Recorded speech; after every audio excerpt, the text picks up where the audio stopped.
আজকে কিন্তু আমি তামিমকে দেখে ভয় পেয়ে গেছিলাম, প্রচন্ড ভয় পেয়ে গেছিলাম।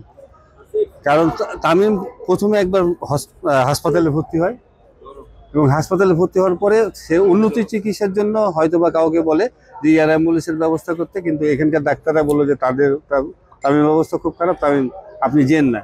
তামিম নিজের ইচ্ছাকৃতভাবে বলছে না আমি এখানে চিকিৎসা করবো না, আমি চলে যাব। সে আর একটা অ্যাম্বুলেন্সে করে বিকেএসপিতে যায়।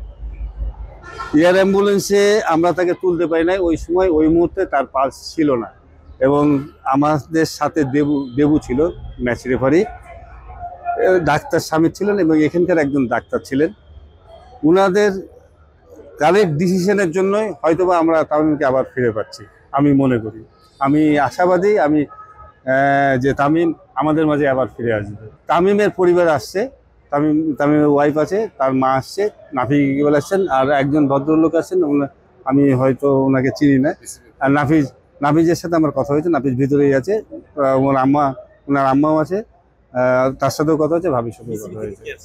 বিসিবি থেকে এই মুহূর্তে সুজন ভাই আসছে, ফাহিম স্যার আসছে, ডাক্তার দেবাশিস আছে, তারপরে ইমাম মিডিয়া ম্যানেজার এরা আসছে, আর আরো কে কে আছে। আমি Montu Dutta, chief coach cricket, BKSP. আমরা চেষ্টা করেছি আমাদের বিকেএসপি থেকে যতটুকু হেল্প করা যায়।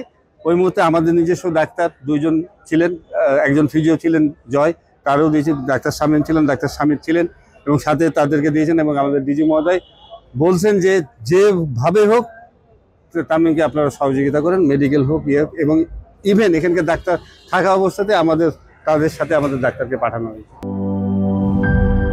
মাঠের অলরাউন্ডার আমি, আর ঘরের all rounder Tylox. Tylox toilet cleaner, clean মানেই টাইলক্স।